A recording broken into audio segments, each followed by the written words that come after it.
Viete, ako sa najlepšie upevňuje puto medzi starými rodičmi a vnúčatami? Jednoducho, rozprávkami alebo bajkami. No a my s Barborkou, babi Danka s Barborkou si pripravili pre vás dneska bajku s názvom Vlk ovčej koži.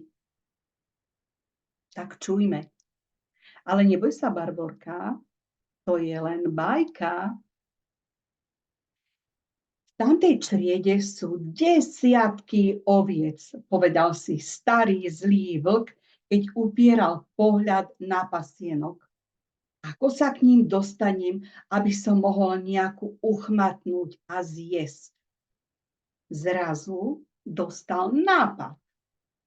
Našiel starú ovčiu kožu a zakrútil sa do nej, takže vyzeral ako ovca.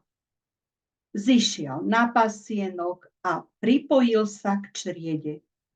Ovce si mysleli, že vlk patrí k ním, a tak si vôbec nevšímali, kade chodí.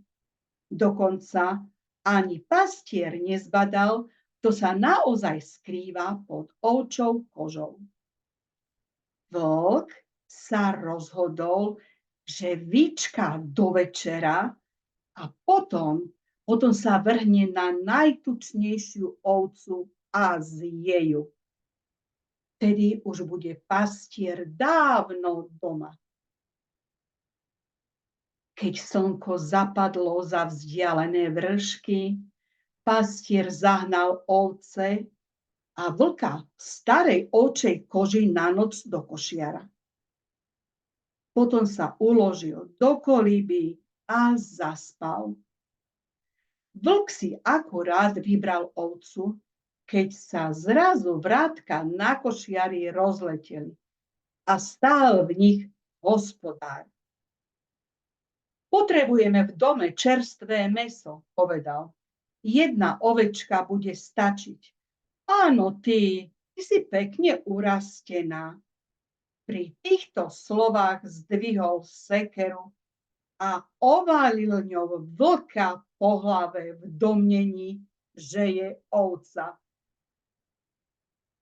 Víš, Barborka, aké ponaučenie vyplýva z tejto bajky?